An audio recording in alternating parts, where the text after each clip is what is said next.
Today on Inquirer, President Bongbong Marcos appoints former Philippine National Police Director for Intelligence Major General Benjamin Acorda Jr. as new chief of the PNP. Filipinos in Sudan seeking for repatriation amid violent clashes between the military and a paramilitary group. After a week of price hikes, fuel prices to roll back effective Tuesday.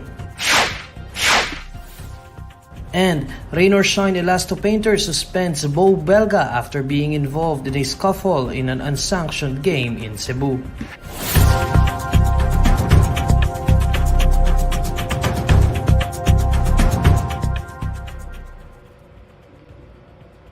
Good evening. President Bongbong Marcos names Police Major General Benjamin Acorda Jr. as the new Philippine and National Police Chief.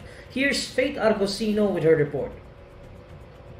President Bongbong Marcos appoints Police Major General Benjamin Acorda Jr. as the new Philippine National Police Chief. Marcos picked Acorda, a fellow Ilocano, to replace General Rodolfo Azurin Jr. as the head of the police force. Prior to this appointment, Acorda was PNP's chief of the Directorate for Intelligence since August last year and a member of the Philippine Military Academy Sambisig class of 1991. Marcos says the newly installed chief is the best person to calm the situation in the police force, citing his well-known and recognized reputation within the PNP. According to the president, the police force is undergoing some reform initiatives, including the proposed housing for personnel and their pensions, and the drive against police officers involving in illegal drugs. He believes that Acorda, whom he describes as very steady, can do the job.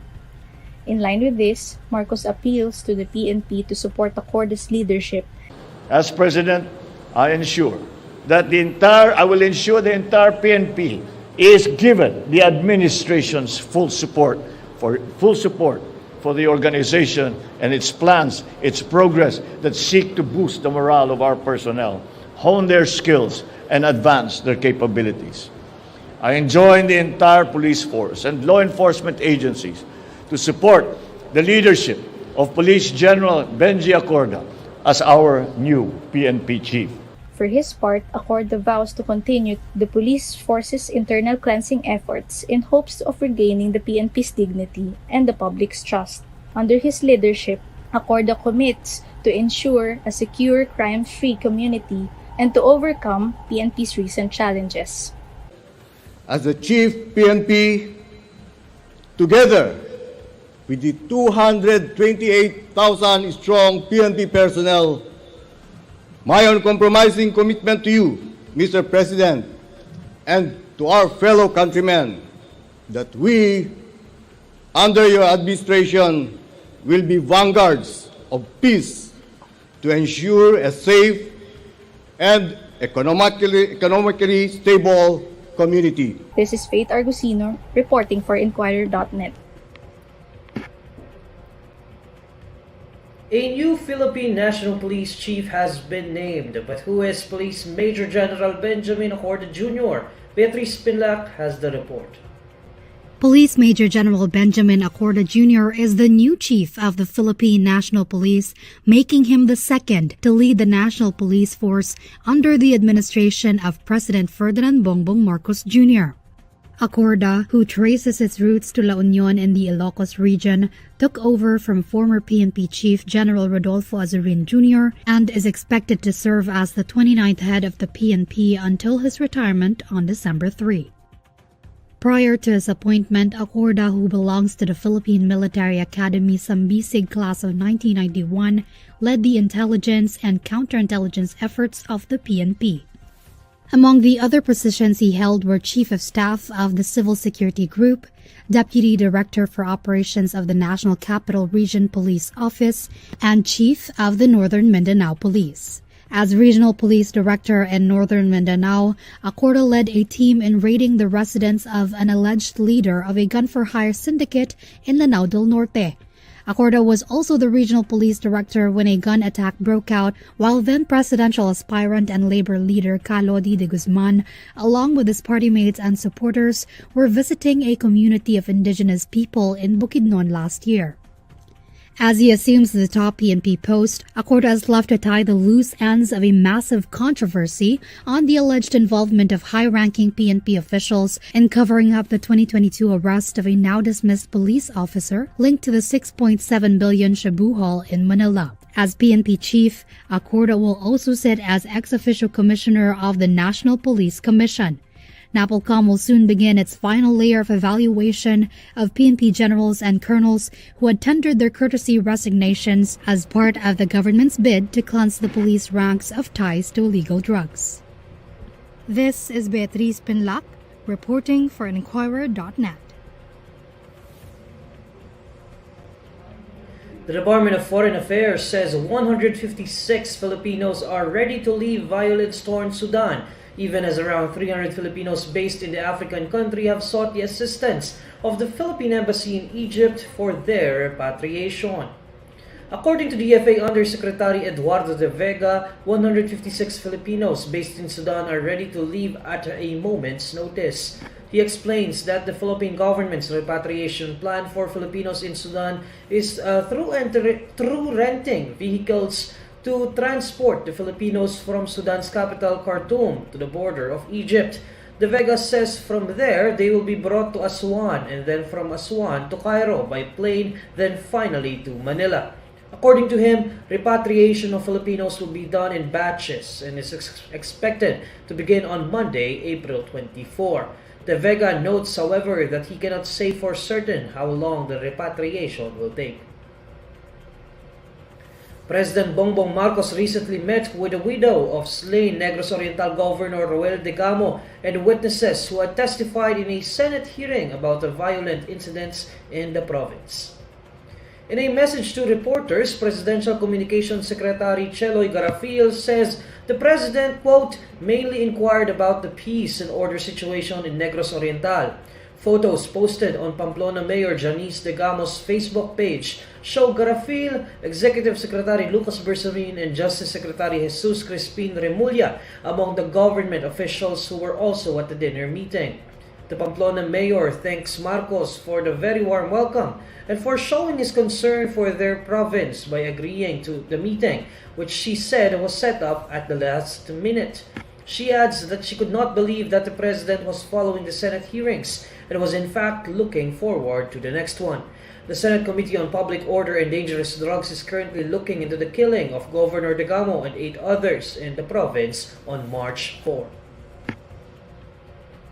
Suspended Negros Oriental 3rd District Representative Arnie Teves has asked Justice Secretary Jesus Crispin Remulla about what he did to earn the latter's ire as moves to declare the lawmaker a terrorist are underway. In a television interview, Teves questions why the Justice Secretary is intent on tagging him as a terrorist when the killings he is accused of have not been proven yet. Teves was named by authorities as the person behind the killing of Negros Oriental Governor Degamo and other individuals in the said province. Teves questions why the process to declare him as a terrorist should begin when he is not yet guilty. The suspended lawmaker also questions why the Department of Justice is moving to use the Anti-Terrorism Act against him, even as the weapons seized from his properties were allegedly planted. Teves also claims that according to one of the members of the raiding team, the directive to pin him down came from higher-ranking officials. As of now, it is still unclear where Teves is staying. Teves has repeatedly refused to return to the country, citing security reasons. Next on Inquirer Today. Amid tension in the West Philippine Sea, President Bongbong Marcos set to discuss military cooperation deal with US President Joe Biden. After weeks of price hikes, fuel prices to roll back effective Tuesday. And rain or shine, Elasto painter suspends Bo Belga after being involved in a scuffle in an unsanctioned game in Cebu. This is Inquirer Today. We'll be back shortly. Tao po, tao po. Tao po. Ano po? Pera pong walis. Salamat.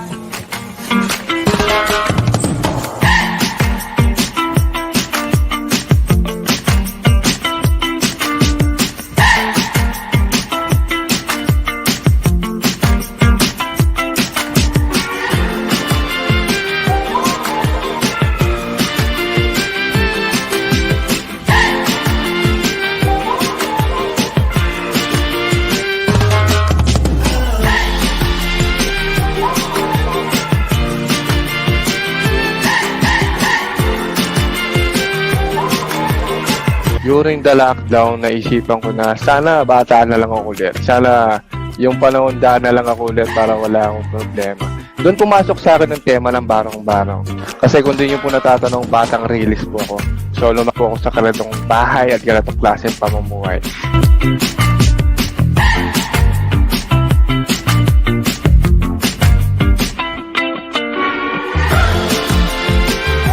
Parang yero to mga tol. Ayan o. Diba, may tunog? Yero talaga to.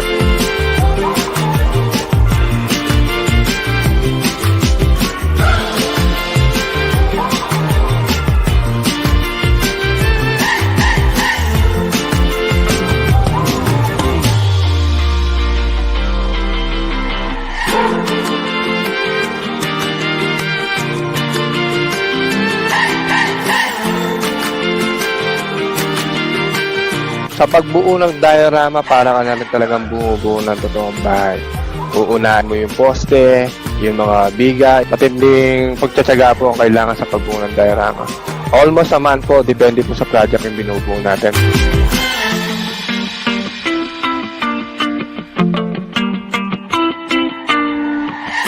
Someday, magiging replica na lang ito nung nakaraan. Mawawala na yung ganitong klaseng bahay sa Pilipinas. At yung mga new generation na Pilipino, makikita na lang po nila ito sa mga museo. At masasabi na, ito pala yung barong-barong. Ito pala yung Pilipinas noon. Umaasa ako, someday magiging maayos yung bansa.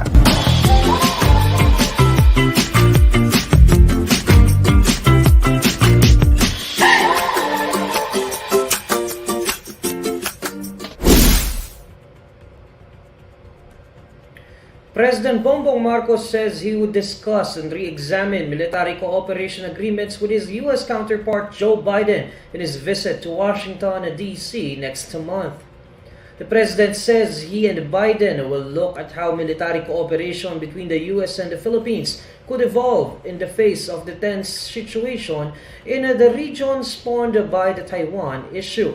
Marcos says they will discuss partnership between the two countries and what the Philippines can do to lessen the rhetoric. He adds that the situation is heating up with nations releasing strong statements. Marcos and Biden will also look at cooperation between the two nations in combating climate change. Marcos is set to visit the U.S. from April 30 to May 4, his second trip to the country since he assumed office last year. President Bongbong Marcos says the government is studying the proposal to return to the previous March school vacation schedule. In a radio interview with former Department of Social Welfare and Development Secretary Erwin Tulfo, Marcos says the government is looking into the suggestion to revert to the March school vacation schedule. The president says this is because the lockdown is already over and most schools are already implementing face-to-face classes. The school vacation was moved from June to July due to the COVID-19 pandemic. Marcos, however, says that the rise of COVID-19 cases in some areas should also be considered before making any decision to move the school vacation period. Senate Basic Education Committee Chair Senator Sherwin Gatchalian earlier proposed that school vacation be moved back to April and May, saying it is the best time for students to go out and spend time with their families as opposed to the rainy season. He also issued the call after students from a school in Cabuyao City were hospitalized due to exhaustion and dehydration after participating in fire and earthquake drills. A magnitude 5.2 earthquake struck the waters near the province of Occidental Mindoro on Monday, according to Philippine Institute of Volcanology and Seismology. The earthquake struck the waters near Occidental Mindoro at 12:23 a.m. on Monday, April 24. FIVOC says the epicenter of the quake was located at 157 kilometers northwest of Lubang in Occidental Mindoro. The tremor was tectonic in origin and had a depth of focus of 33 kilometers. Intensity 3 was felt in Looc and Lubang in Occidental Mindoro, while Intensity 2 was felt in San Antonio in Zambales and Quezon City. According to FIVOC, no damage should be expected, but warns of aftershocks that may occur. The rain or shine, Elasto painter suspends Bo Belga after his involvement in an unsanctioned game in Cebu that ended in a brawl. Belga is suspended for 6 days without pay for participating in an unsanctioned exhibition game in Cebu. According to PBA Commissioner Willie Marcial, the league prohibits players with live contracts from joining similar exhibition games coined as a Ligang Labas unless their teams give them the green light. Belga was also involved in the scuffle that happened after the match, pitting a local team reinforced by PBA cagers against a foreign squad. Videos of the brawl have surfaced on social media where NLEX's J.R. Kinyahan was seen throwing punches at a foreign player while Belga threw the ball at the same cager before cooler heads eventually intervened.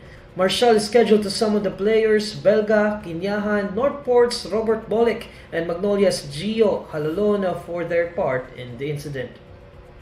Local oil firms will roll back pump prices of gasoline, diesel, and kerosene starting Tuesday, April 25. Gasoline prices will be slashed by 1 peso and 40 centavos per liter, while diesel prices will be cut by 70 centavos per liter. The prices of kerosene will decrease by 20 centavos per liter. This comes after 3 weeks of increases in pump prices. According to the Department of Energy, Filipinos were greeted with steep price increases in the beginning of April, due mainly to supply cuts by OPEC plus oil producers.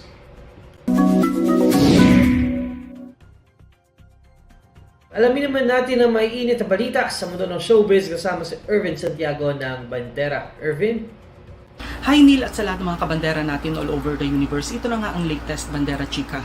Proud na ipinagmalaki ng anak ni na Jo Marie Iliana at Aiko Melendez na si Andre Iliana na isa siyang certified mama's boy. At hindi raw niya ito ikinahihiya.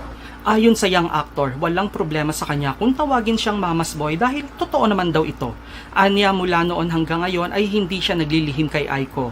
Masunurin din daw siyang anak at sa katunayan, lahat ng mga ginawa niyang kalokohan noon ay alam ni Aiko. Ganon daw sila ka-close ng kanyang ina.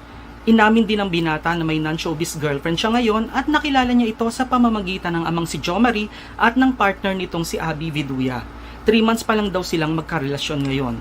Say ni Andre, noong wala pa siyang girlfriend, ang palaging bilin daw ni Aiko sa kanya ay ang tapusin muna ang pag-aaral. Pero biglang ang dumating sa buhay niya ang babaeng nagpatibok ng kanyang puso. At ngayong may jowa na siya, ang tanging pakiusap sa kanya ni Aiko ay huwag muna siyang bigyan ng apo habang ang bilin naman ni Jo Marie sa kanya ay huwag magmadali at i-enjoy muna ng bonggang-bongga ang kanyang kabataan. Samantala, game naman si Andre sa paggawa ng medyo mature na projects in the future tulad ng may temang May-December affair. Ang hindi raw niya kayang gawin sa ngayon ay ang magpakita ng kanyang katawan. Pero hindi ka naman mama's boy, Andre yan. Mama's boy ako. Proud. Proud. Hindi ka, proud ka? Proud ako dun. Kahit sabihin mo, mama's boy, wala kayong pakay, mahal ako ng mama ko. Or ano si mami, advices lang para hindi mapariwara. At ang bilin kasi, ang bilin. Wag daw sa bibigyan ng apo. Muna. So susundin mo yan? Susundin ko yun, masunurin ako eh. Talaga ba? Oo naman. Promise ha? Hindi mami, wala akong tinatago doon kay mami. Hindi mo kalukuhan ko. Boy, Super close kasi namin ni mami. At yan ang Bandera Chika natin today. Thanks Neil! Maraming salamat, Irvin, and these are the stories you need to know today. I'm Neil Mercado. Catch Inquirer Today live weekdays at 6 p.m. Follow INQUIRER.net on Facebook, Twitter, YouTube, TikTok, Instagram, and Reddit. For more stories, visit INQUIRER.net. Good evening.